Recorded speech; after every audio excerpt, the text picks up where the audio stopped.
Hai, halo, Romo, suster, Bapak Ibu, saudari-saudara, dan rekan muda semuanya. Saya bersama tim Komsos Stasi Metro akan melakukan perjalanan untuk berbincang-bincang berkaitan dengan Pesta Pelindung Hati Kudus Yesus Metro.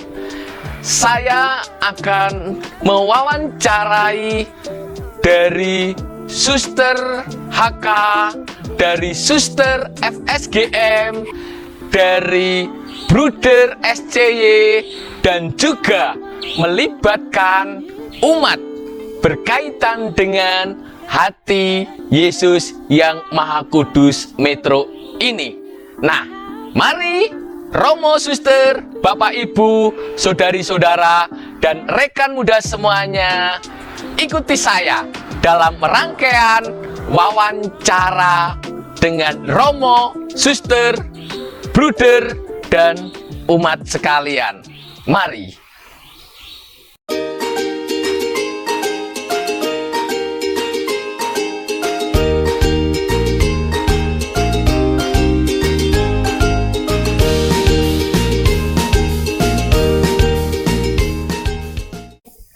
Saya Agustinus Endi Prianto berada di Asrama Boromea Hati Kudus Yesus, bertemu dengan Suster Martina.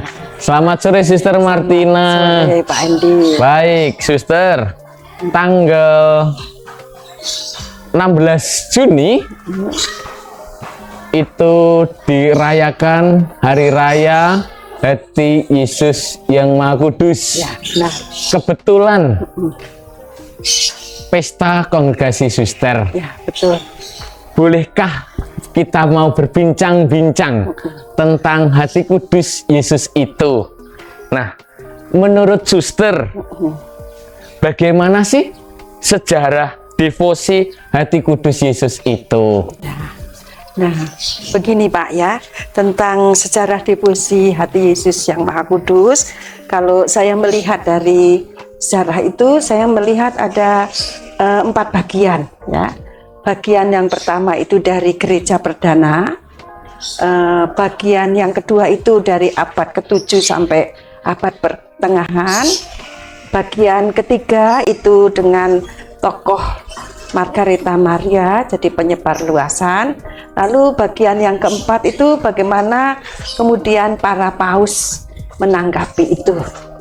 Nah, mungkin saya mulai dari bagian yang pertama ya, karena lalu saya sambil sedikit melihat catatan karena halnya banyak ya. Nah, jadi pada bagian pertama itu gereja perdana ya, tokoh penyuaranya itu ada 3.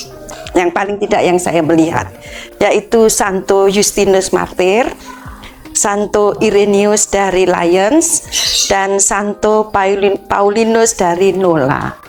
Nah, dari ketiga tokoh ini, penyuara ini, yang kita bisa menemukan nilai keutamaan yang disuarakan adalah bahwa kita dari gereja perdana itu sudah menemukan penghormatan mendalam kepada hati kudus Yesus, dan itu sebagai sumber cinta yang melahirkan gereja yang terus-menerus dipenuhi oleh rohnya.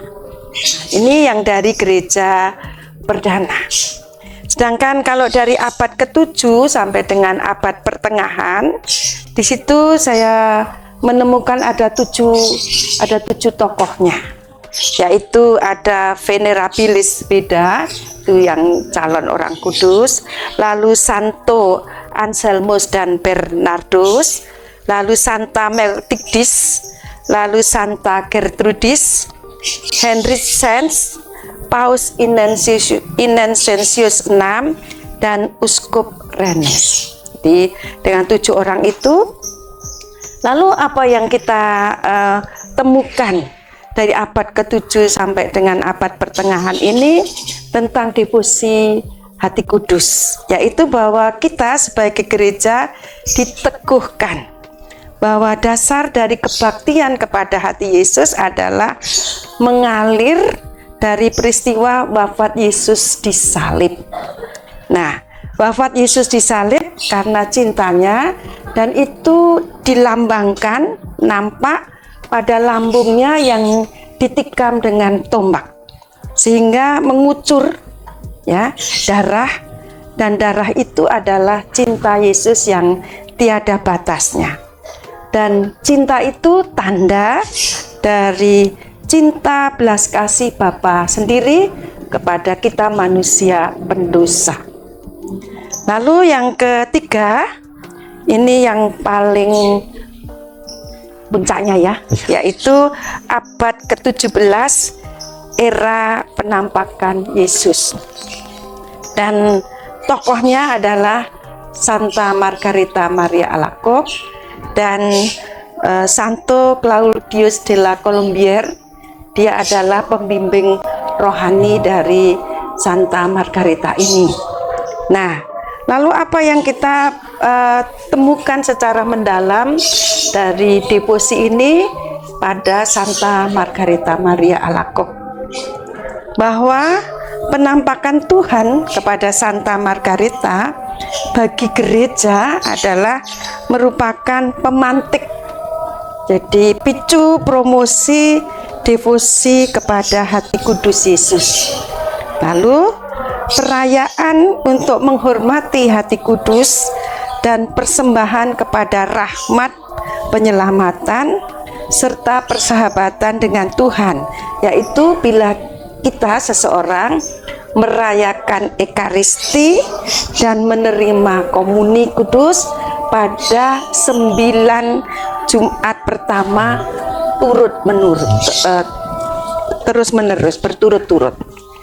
Nah, lalu selain itu dengan penampakan 19 Juni 1675, tempatnya di Paralimonial, Santa Margarita diutus untuk menyebarluaskan penghormatan kepada hati kudus Yesus dan untuk bakti kepada hati Yesus dengan setiap hari Jumat. Lalu yang kita kenali bahwa pembimbing rohaninya Santo Claudius de la Colombière, dia sangat meyakini akan cinta Tuhan kepada Margarita dengan semua penampakannya itu melalui latihan-latihan rohani yang didampinginya. Nah, jadi puncaknya adalah dengan Santa Margarita Maria. Kemudian yang selanjutnya itu era para paus, ya, itu di sini kita ketemu 9 tokoh dan kebanyakan itu adalah paus. Dari Paus Clement 13, dari Paus Pius 6, Pius 9, lalu Leo 13, Pius 11, Pius 12, lalu Paus Yohanes Paulus kedua juga santo tak saja, lalu Paus Benediktus 16 dan Paus Fransiskus. Nah, dari 9 tokoh ini, yang kalau para paus kan tentu dengan ensiklik ya, atau surat pastoralnya. Nah, jadi kita kenali misalnya litani hati kudus itu pada masa siapa? Diketengahkan Paus Leo ke-13. Nah, lalu bahwa pesta hati kudus itu dengan Hauritis Aquas itu pada siapa? Pada Pius ke-12. Jadi orang-orang ini, para paus kita ini memang dia yang kemudian apa yang sudah dibuka oleh Margarita Maria itu kemudian disebar luaskan. Nah, lalu apa yang keutamaan nilainya? Bahwa gereja era para paus itu ya mau mengajak kita untuk memberi bakti sejati kepada hati Yesus yang Maha Kudus dengan suatu kesadaran bahwa dosa ya, itu seringkali dianggap biasa. Nah, padahal dosa itu membawa petaka. Maka hanya karena belas kasih Allah dan Allah mengutus putranya untuk menunjukkan belas kasih-Nya yang tanpa batas. Dan ini kembali seperti di abad pertengahan itu ya, dengan lambung Yesus yang ditikam dengan tombak, lalu utusan Bapa ini, Sang Putra ini telah memberi kasih sehabis-habisnya kepada para sahabatnya. Nah, maka para sahabat itu, murid-muridnya itu, bahwa yang rapuh seperti Petrus tadi, namun dipanggil ya, lemah karena habis ini jatuh kita juga begitu, tetapi dicinta. Nah, maka pada akhir atau tahun-tahun berikut ini adalah bahwa bulan Juni sekarang ini dipersembahkan kepada hati Yesus. Begitu pula setiap hari Jumat pertama, ya, dan puncaknya adalah hari raya hati Yesus yang Maha Kudus yang oleh Paus sebelumnya sudah ditetapkan adalah pada hari Jumat ketiga, minggu ketiga setelah Pentakosta. Nah, ini ya, dan terutama sesudah Konsili Vatikan kedua ya, pusat dari semua itu adalah Ekaristi ya, difusi ya, terpusat pada Ekaristi, dan Ekaristi kan sebagai liturgi resmi. Itu kalau sedikit ya boleh saya sharekan, membagikan dari apa yang ya saya boleh tahu atau pelajari atau ini dari sejarah difusi. Baik Suster, sudah panjang lebar. Sekarang kalau boleh yang kedua Suster, menurut Suster ya, karena kebetulan juga kongregasinya Suster kira-kira seperti itu. Bagaimana sih kongregasi atau tarekat menghidupi spiritualitas hati Yesus yang Maha Kudus itu? Ya, baik Pak. Jadi spiritualitas hati Yesus yang Maha Kudus itu adalah bagi kami merupakan cara hidup dan cara bertindak. Nah, lalu cara hidup dan cara bertindak itu ya, cara hidup dan cara bertindak kita sebagai religius rasuli haka yang pendoa. Jadi religius rasuli haka yang pendoa, lalu kita itu ikut siapa? Pengikut Mermari. Nah, dan Mermari itu, pendiri itu seperti halnya disebut pada 1 Kor 1:11 yang mengatakan kan, jadilah pengikutku sama seperti aku menjadi pengikut Kristus. Nah, maka kami sebagai religius rasuli haka, pengikut Mermari, lalu mau menghidupi, menghayati spiritualitas cinta hati Yesus yang berbelas kasih tadi, yang sudah dihidupi sebagai karisma oleh pendiri, maka kami memilih ya, memilih panggilan hidup berkomunitas, jadi hidup bersama. Nah, jadi tidak ada hidup sendiri-sendiri, tapi pilihannya adalah hidup berkomunitas, hidup bersama. Dan kita tidak memilih teman, tapi teman itu diberi oleh Tuhan kepada kita. Nah, lalu pilihan hidup berkomunitas ini ya dikuatkan ya, karena kami tadi menyebut sebagai religius rasuli haka yang pendoa, dikuatkan oleh hidup rohani dan doa. Ya, kalau tadi Bapak kita ngajak anak-anak ya jam-jam itu ya doa, justru ya adorasi, lalu ibadat sore misalnya. Jadi dikuatkan oleh hidup rohani dan doa. Lalu karena kami sebagai religius, maka dikukuhkan oleh kaul murni, miskin, taat. Nah, jadi sebagai religiusnya itu karena kaul, dan kita kan bukan religius kontemplatif seperti Suster Claris, tapi kita religius rasuli. Maka sebagai religius kita melaksanakan panggilan rasuli, melaksanakan kerasulan, perutusan kerasulan. Nah, lalu dengan demikian supaya ini ya kuat, lalu terus diteguhkan dengan upaya bina diri.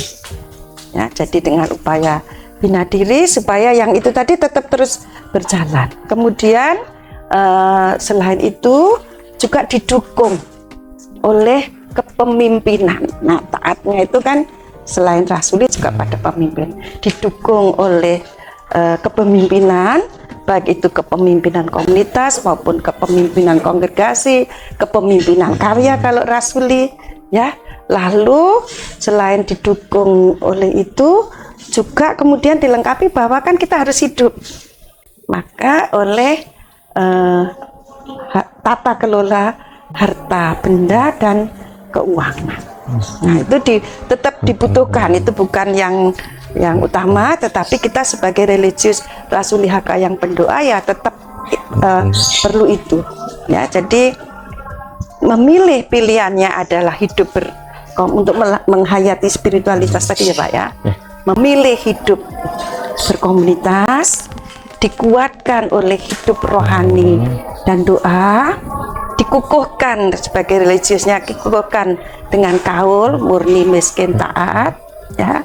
Lalu melaksanakan perutusan layanan rasuli, lalu diteguhkan dengan usaha upaya bina diri dan didukung oleh kepemimpinan dan pengelolaan harta benda dan keuangan. Jadi tetap itu dibutuhkan, karena kalau enggak ya kita nggak bisa hidup dan melayani, tapi itu bukan utama. Itu yang mungkin ya jabarannya lain-lain sih dengan misi dadak bengek, tapi yang utama adalah itu. Baik, terima kasih Suster Martina yang sudah memberikan wawasan kepada kami berkaitan dengan Hari Raya Hati Kudus Yesus itu sendiri. Baik, Romo, Suster, Bapak, Ibu, serta adik-adik yang terkasih, demikianlah perbincangan kami dengan Suster Martina HK. Semoga bermanfaat bagi kita semuanya. Saya sekarang berada di Susteran Santa Maria, bertemu dengan Suster Francisco FSGM. Selamat sore Suster. Selamat sore Pak. Dan juga Bruder Dalijan SCY. Selamat sore Bruder Dalijan. Romo, Suster, Bapak Ibu yang terkasih di dalam Kristus, pada sore hari ini saya tim Komsos dari Stasi Hati Kudus Yesus Metro akan berbincang-bincang dengan Suster Francisco SFGM dengan Bruder Dalijan SCY. Suster, Bruder, tanggal 16 nanti, tepatnya bulan Juni ini, memperingati Hari Raya Hati Kudus Yesus. Kebetulan itu merupakan juga pelindung kongregasi dari Bruder ataupun juga Suster. Nah, izinkanlah saya mengajukan beberapa pertanyaan berkaitan dengan Hati Kudus Yesus itu sendiri. Nah, menurut Suster dulu lah kira-kira. Menurut Suster, bagaimana sih sejarah devosi Hati Kudus Yesus itu? Monggo Suster. Terima kasih Pak Endi atas pertanyaannya. Kalau menurut saya, sejarah Hati Kudus Yesus itu pada awalnya itu muncul karena merasakan kemanusiaan Yesus itu sendiri, sungguh-sungguh Allah dan sungguh-sungguh manusia. Jadi sebagai gereja merasakan kemanusiaan dan kealahan itu sendiri, akhirnya dengan situasi hidup yang katakanlah ya ada kesedihan, kesusahan, akhirnya contoh ya dalam keprihatinan mungkin pada zaman perang atau zaman paceklik seperti itu, akhirnya hati itu akhirnya tergerak untuk merasakan ya semacam sedih seperti itu ada. Akhirnya lama-lama dibawakan dalam doa yang waktu zaman abad pertengahan itu dikenal dengan sudah ada kontemplasi ya. Jadi dibawa dalam kontemplasi, akhirnya sungguh-sungguh merasakan Yesus yang menderita, kemudian dengan penderitaan manusia itu sendiri. Dan pada waktu itu belum ada devosi, doanya baru berupa semacam kontemplasi seperti itu. Awal-awalnya itu ada rasa, jadi ketergerakan hati untuk melakukan sesuatu. Saya mau menolong yang menderita, pasti kan nggak mungkin karena kemanusiaan saya sendiri, tapi karena hati saya tergerak oleh belas kasih. Yang jelas Yesus sendiri yang menjadi pusat hidup kita sebagai orang Katolik. Baik, terima kasih Suster. Bagaimana dengan Bruder? Baik Pak Endi, devosi kepada hati kudus Tuhan Yesus secara khusus pada malam Jumat pertama itu secara gerejawi di abad-abad pertengahan zaman purba dulu, gereja purba itu belum ada sama sekali. Jadi itu bukan warisan sebenarnya, warisan gereja purba. Nah, dengan adanya keprihatinan seperti yang dikatakan oleh Suster tadi, kesedihan, peperangan, bahkan ketidaknyamanan di dalam gereja sendiri, itu pada abad ke-17 ada seorang suster yang bernama Margaretha Maria Alacoque itu mendapatkan penampakan dari hati kudus Tuhan Yesus sendiri, yaitu dengan hati yang terpancar. Pada umur ke-24, Maria Margaretha Alacoque itu masuk ke biara yang disebut Pare Lemonial, itu di daerah Perancis. Jadi suster itu sejak kecil memang sudah merasa sedih dengan keprihatinan gereja purba yang memang tidak memperhatikan dalam arti sakramen hati kudus, sakramen maha kudus sendiri. Jadi diabaikan, di mana-mana itu diabaikan. Jadi suster yang sudah 24 tahun sudah masuk menjadi biarawan itu selalu mengunjungi tabernakel, di mana kapel terdekat di biara Suster Margaretha Maria Alacoque. Jadi beliau setia setiap harinya untuk berdevosi secara pribadi. Jadi dulu-dulunya itu pribadi. Tetapi dalam hal ini pada tahun 1673 dan tahun 1675 Suster Margaretha Maria Alacoque itu mendapatkan suatu pencerahan, penampakan sendiri bahkan oleh Tuhan Yesus. Jadi di kapelnya secara pribadi itu ditampaki Tuhan Yesus, tampak bahkan Margaretha Maria Alacoque waktu itu yang masih hidup itu diperkenankan untuk mendekap dan bersandar di jantung hatinya, jantung hati Tuhan Yesus. Jadi itu awal mula dari devosi kepada hati kudus Tuhan Yesus secara khusus Jumat pertama tiap bulannya. Dan itu sebenarnya Margaretha Maria Alacoque itu selalu juga ditentang oleh para suster-suster sekomunitas, menghayal dan menghayal. Tapi dengan dibuktikan dengan bapak rohaninya, yaitu Claudio della Colombe, bisa dikatakan gitu, orang Yesuit, itu selalu memberikan peneguhan. Ini adalah penampakan, ini adalah suatu hal rohani yang baik. Maka dari itu bapak rohaninya selalu meneguhkan, bahkan akhirnya diakui menjadi devosional yang memang benar-benar sampai sekarang ini hidup. Seperti itu sejarahnya, Pak Endi. Baik, terima kasih Bruder yang sudah memberikan luar biasa pencerahan berkaitan dengan devosi hati kudus Yesus. Nah, pertanyaan berikutnya Bruder, ataupun juga nanti Suster, ini untuk Bruder dulu. Bagaimana kongregasi atau tarekat Bruder dalam menghidupi spiritualitas hati kudus Yesus itu sendiri. Oke, baik Pak Endi. Jadi Romo Dehon saat itu mendirikan kongregasi itu memang orang Prancis ya, orang Prancis dan dekat dengan yang dinamakan Suster Margareta Maria Alacoque itu. Bahkan boleh dikatakan punya ibu rohani yaitu Maria Agnes. Bahasa Prancisnya saya tidak begitu mengenal. Itu bahwa Tuhan Yesus itu perlu dihibur, perlu ditemani di dalam doa-doanya. Bahkan Romo Dehon sendiri akhirnya mendirikan tidak hanya SCY, tidak hanya 3 kaul sebenarnya, yaitu ditambah satu lagi yaitu kaul kurban.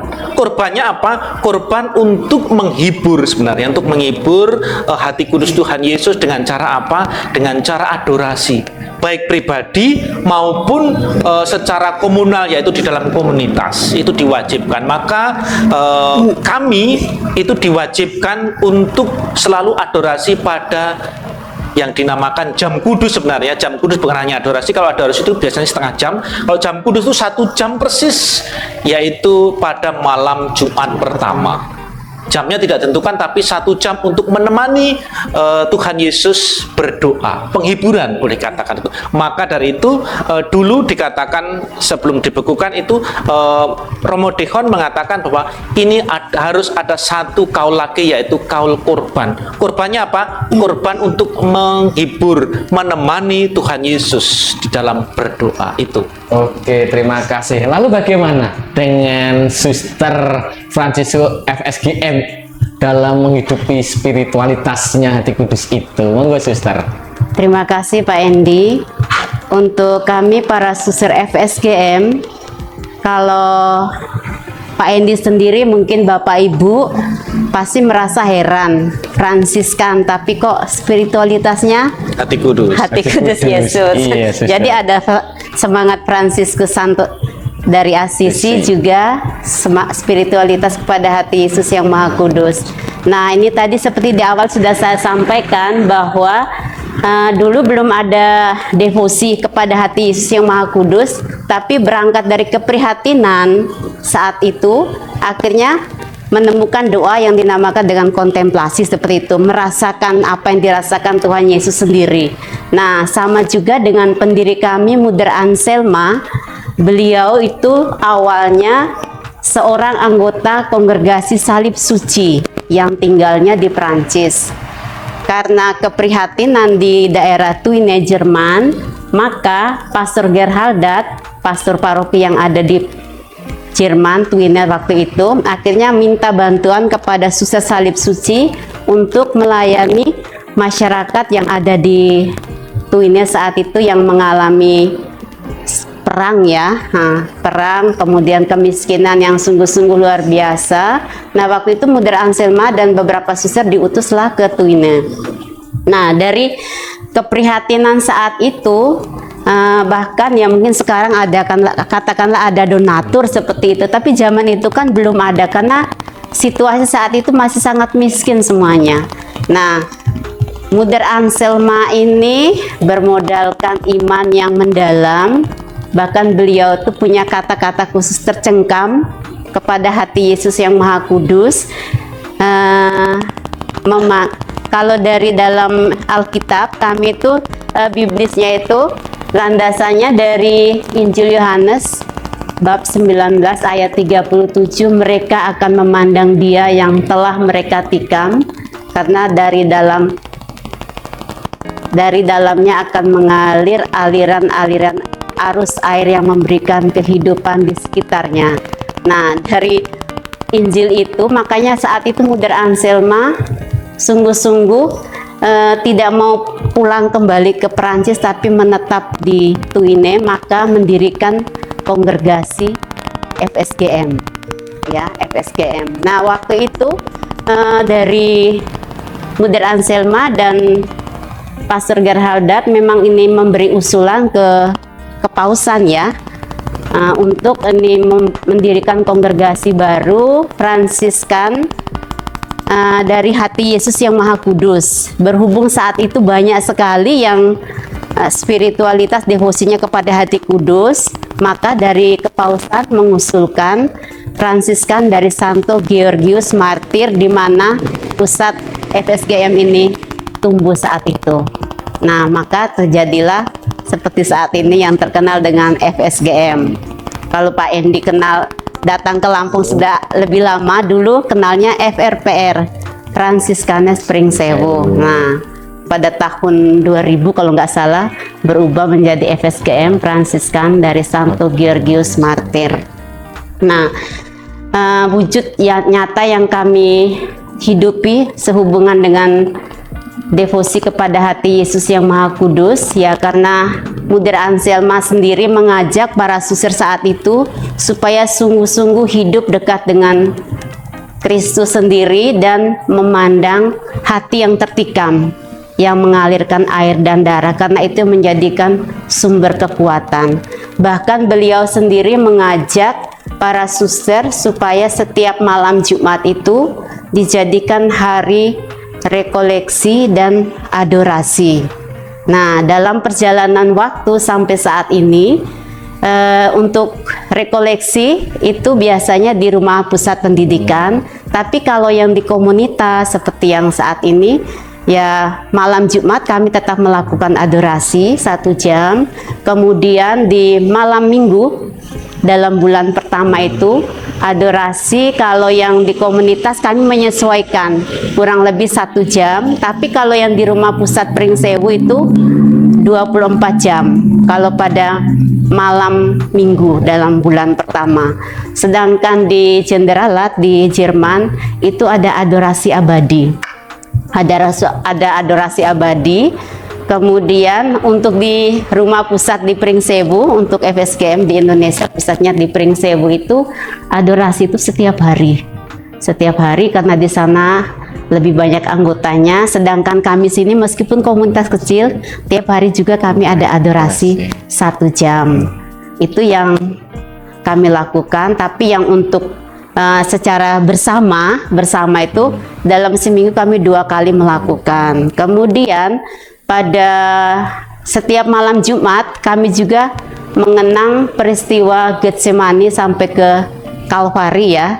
Jadi kami juga hening, pasti Bruder beberapa kali kalau makan bersama di Santa Maria kita hening bersama ya, untuk mengenang itu peristiwa di Taman Getsemani sampai Kalvari, mengenang Yesus yang saat itu sedang mengalami penderitaan. Kemudian ada setiap bulan itu kan ada apa itu tadi pentakhtan pada sakramen Maha Kudus. Jadi kami juga 9 hari sebelum hari hanya kami juga melakukan novena kepada hati kudus. Kalau untuk yang dalam minggu setiap Kamis itu kami khusus untuk kepada hati kudus devosinya itu. Jadi ya meskipun kami Fransiskan tapi devosinya hati kudus ya. Itu. Ya. Terima kasih Suster, Bruder, Romo, Suster, Bapak Ibu dan saudari-saudara. Demikianlah perbincangan kami dengan Bruder Dalijan SCY Suster Francisco FSGM. Semoga dapat bermanfaat untuk kita semuanya. Selamat sore. Hari ini saya di rumah Bapak Yohanes Ngatimin. Selamat sore Pak Yohanes. Selamat sore. Bagaimana kabarnya? Baik, puji Tuhan, sehat semua. Amin, puji Tuhan. Romo, Suster, Bapak Ibu, serta saudari-saudara yang terkasih di dalam Kristus. Pada kesempatan sore hari ini, saya akan berbincang-bincang dengan Bapak Yohanes Ngatimin mengenai berkenaan dengan Hari Raya Hati Kudus Yesus Metro ini. Pak Yohanes, kalau boleh saya bertanya, bagaimana sih sejarah singkat kira-kira berkaitan dengan stasi metro, secara khusus paroki metro menggunakan pelindung hati kudus Yesus itu? Monggo Pak Yohanes. Ya, dari awal pada tanggal 2 bulan 2 tahun 38 itu vikaris dari Palembang munculnya siapa ini menugaskan beberapa romo Mas Romo Nailen untuk bertugas di Metro dan gereja Metro ditetapkan sebagai gereja pada waktu itu. Kemudian ada sekitar 150 jiwa umat kolonisasi yang ada di 15 di timur dan 21 yang rata-rata dari orang Wonosobo, Boro, dan dari Gunung Kidul. Kemudian Romo Nailen juga aktif untuk mengunjungi mereka yang di barak-barak, yaitu di bedeng-bedeng dari 1 sampai 60. Kemudian juga setahun kemudian datang suster-suster Fransiskanes dari Pringsewu, kemudian membangun rumah sakit bernama Santa Elizabeth. Kemudian kolaborasi antara Romo dengan suster dan juga dengan beberapa awam, tokoh-tokoh seperti Bapak R.S. Subandi dan kawan-kawan, yaitu guru-guru yang datang dari Jawa kemudian mengajar di Lampung, ikut membina, membangun gereja Katolik di Metro. Kemudian gereja dibangun di seberang jalan karena gereja punya tanah seberang jalan dan seberangnya lagi 2 bidang. Kemudian bangun di situ dan juga membangun asrama untuk anak sekolah, yaitu sekitar 200 anak-anak sekolah tingkat SD SMP. Kemudian ketika pada zaman Jepang ini kan semua yang dibangun oleh para misionaris, kemudian Romo Nailen dan kawan-kawan ini kemudian karena mereka ada sekitar puluhan para imam yang dipenjara di Muntok, di pengungsian di Muntok oleh Jepang. Kemudian beberapa tahun di gereja Metro tidak ada gembala satupun. Jadi kemudian beberapa tahun hanya para yang disponsori Bapak Subandi ini kemudian yang mencoba mengadakan komunikasi dan mengumpulkan umat dengan bunyi-bunyi. Bahkan juga arsip-arsip gereja banyak yang hilang. Kemudian juga rumah sakit itu susteran itu kemudian dibakar dan barang-barang juga dirampok. Yang rampok siapa? Ya orang-orang laskar-laskar tempat.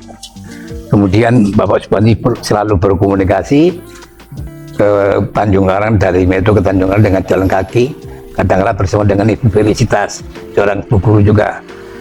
Nah, dari usaha beliau yang kemudian ya berkembang, akhirnya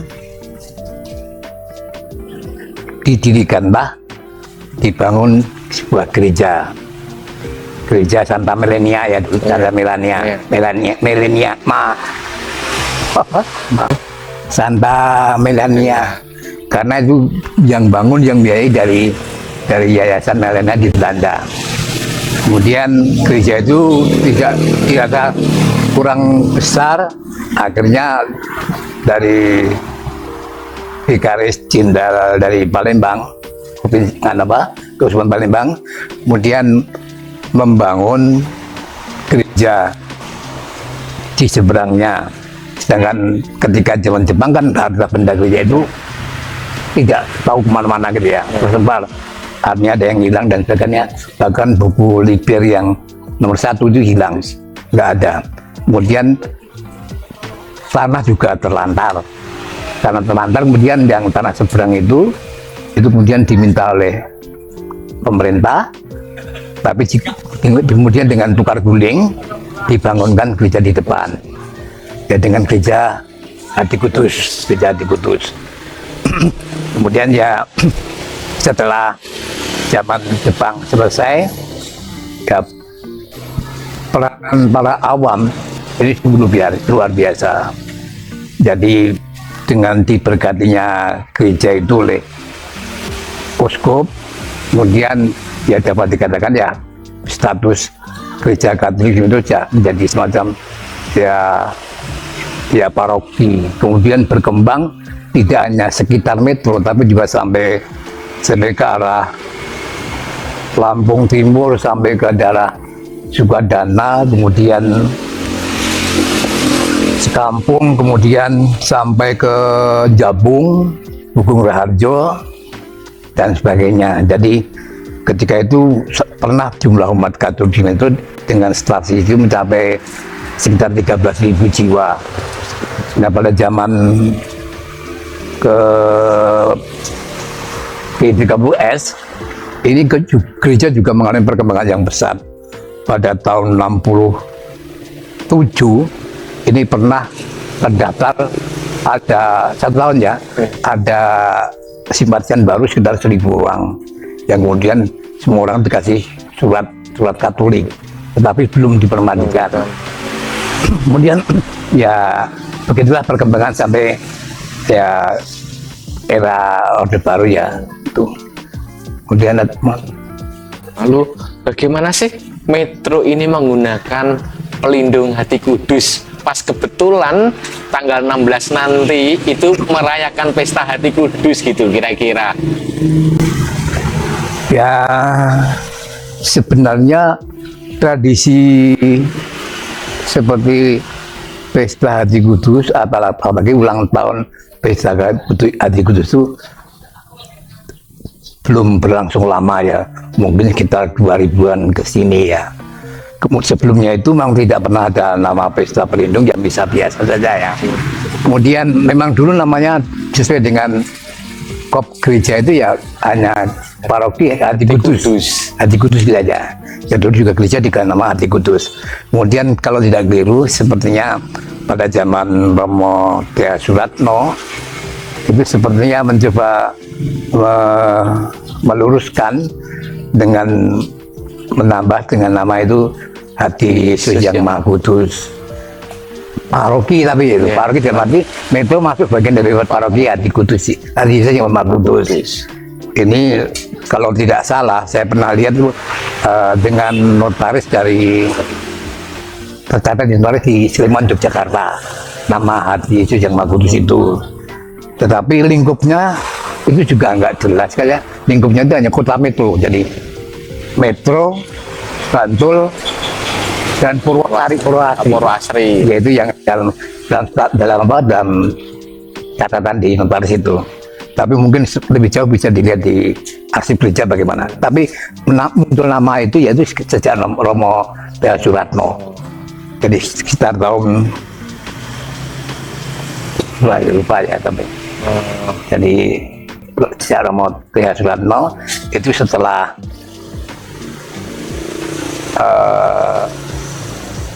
di Metro mengalami ada banyak kasus itu waktu itu yang pernah kena ya oleh uskup secara nggak resmi.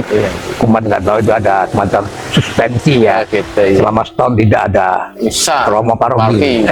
Bisa ada, tapi tidak ada Romo Paroki. Bisa ada tapi Romo Paroki nggak ada semua tempat gitu. Ya tidak ada Romo.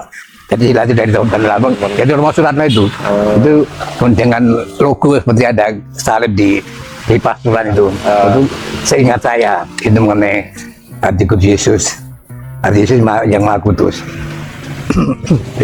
Baik, terima kasih Bapak Yohanes Ngatimin sudah memberikan panjang lebar berkaitan dengan sejarah singkat berdirinya Gereja Hati Kudus Yesus Metro dan juga sekaligus memperjelas berkaitan dengan penamaan pelindung Gereja Hati Yesus yang Maha Kudus Metro itu. Baik Romo, Suster, Bapak, Ibu, dan saudari-saudara yang terkasih, itulah tanya jawab berbincang-bincang saya dengan Bapak Yohanes Ngatimin Terima kasih Pak Yohanes. Selamat sore, berkah dalam. Selamat sore. Sekarang saya berada di kediaman Ibu Agustina Sri Widyastuti selaku Ketua Dewan Stasi Metro. Selamat sore Ibu Tuti. Bagaimana kabarnya? Baik, sehat ya. Baik. Ibu Tuti, Ya, Pak Endi. izinkanlah saya bertanya dalam rangka Hari Raya Hati Kudus Yesus yang ada di paroki atau lebih-lebih yang ada di stasi metro ini. Ya. Apa sih tema perayaan Hari Raya Hati Kudus Yesus di tahun 2023 ini? Oke, terima kasih Pak Endi atas kesempatan pada sore hari ini.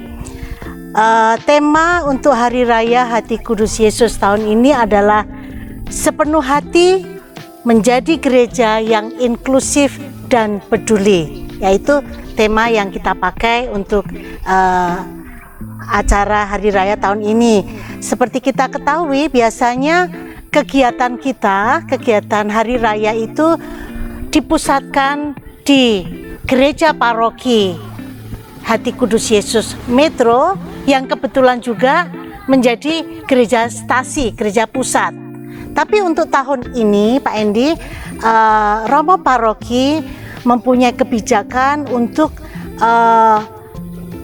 ada kegiatan perayaan itu di gereja stasi, dan untuk tahun ini nanti dipusatkan di gereja Tulus Rejo pada tanggal 16 Juni, hari Jumat 16 Juni 2023, sekalian dengan ada penerimaan sakramen komuni pertama untuk anak-anak kita separoki. Nah, karena gereja stasi Hati Kudus Yesus Metro itu juga berlindung dalam naungan Hati Kudus Yesus, dan sebagai stasi, kami Dewan Stasi Metro akan mengadakan kegiatan sendiri berkenaan dengan hari raya tersebut dengan skop stasi, tapi juga melibatkan paroki apabila mereka mau ikut terlibat begitu. Maka temanya pada tahun ini sepenuh hati menjadi gereja yang inklusif dan peduli. Mungkin kalau kita bedah dari kata-kata tersebut, inklusif itu artinya mengajak, mengikut sertakan, merangkul. Nah, kalau dari tema itu bisa kita lihat inklusif juga bisa ke dalam, juga bisa keluar. Ke dalam artinya apa? Ya, kita merangkul, mengajak semua umat di stasi metro terutama untuk guyup, untuk terlibat dalam setiap kegiatan reksa pastoral yang dibawa oleh Romo. Nah, untuk keluarnya, untuk tahun ini kita merencanakan ada kegiatan kenduri bersama dengan masyarakat di sekitar lingkungan gereja. Artinya apa? Bahwa kita ada kegiatan, ada syukuran seperti dalam budaya Indonesia, ada kenduri, bentuk upacara kenduri, dan itu melibatkan masyarakat di sekitar gereja yang non Katolik, dan itu sudah dijalin dan sudah akan terlaksana, terjadwalkan. Juga ada kegiatan nanti, kegiatan sepeda santai yang juga boleh diikuti oleh siapapun. Nah, itu artinya apa? Gereja tidak eksklusif hanya untuk umat Katolik saja, tapi dalam kegiatan umum seperti itu kita juga melibatkan masyarakat, saudara-saudara kita dari kepercayaan yang lain. Mungkin itu dari kata-kata inklusif ya Pak Endi. Iya. Baik. Luar biasa ya Ibu Tuti ya, untuk kegiatan-kegiatan di stasi metro ini. Iya, baik. Lalu kira-kira Bu Tuti, bagaimana sih partisipasi umat dalam kegiatan tersebut? Ya, Gitu. tentu seperti saya katakan tadi, inklusif artinya mengikut sertakan semua.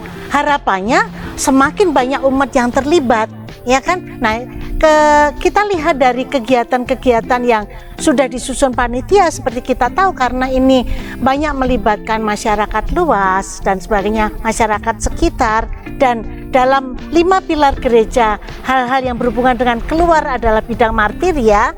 Maka untuk tahun ini ketua panitianya kita ambil dari koordinator bidang martiria, yaitu Ibu Elda Tambara. Ya, itu beliau yang akan menjadi ketua panitia, dan panitia sudah menyusun beberapa rencana acara. Antara lain adalah olahraga berupa pingpong, badminton, sepeda santai. Ya, itu ada juga peduli untuk kesehatan berupa donor darah dan juga bakti sosial. Dan tadi kepedulian dalam arti keguyupan umat itu ada saat kita sepeda santai, nanti pasti juga ada guyup bareng-bareng, dan juga pada puncak acara nanti tanggal 25 Juni, minggu setelah misa, itu ada acara guyup umat dengan kita mengumpulkan semua umat kita untuk terlibat, dan juga ada pembagian door prize yang juga berasal dari umat kita. Jadi dari umat kita kembali ke umat kita, ada yang memberi, ada yang menerima. Nah, itulah semangat yang akan kita timba dari tema tadi, yaitu sepenuh hati menjadi gereja yang inklusif dan peduli, saling berbagi, saling berbahagia bersama, semakin guyup rukun. Nah, itu yang diharapkan. Oke, terima kasih Bu Tuti yang sudah memaparkan kegiatan-kegiatan dalam rangka 86 tahun pos misi di Paroki Metro ini. Romo, suster, Bapak Ibu, saudari-saudara, rekan muda semuanya, demikianlah perjalanan saya untuk berbincang-bincang, untuk berdiskusi, bersharing berkaitan dengan hati Yesus yang Maha Kudus. Semoga peristiwa pesta hati kudus Yesus Metro sungguh-sungguh dapat menjiwai hati kita semuanya. Jangan lupa komen, like, dan subscribe-nya, karena akan mendapat hadiah menarik untuk komentar yang terbaik bagi umat Stasi Metro. Berkat Tuhan menyertai kita semua.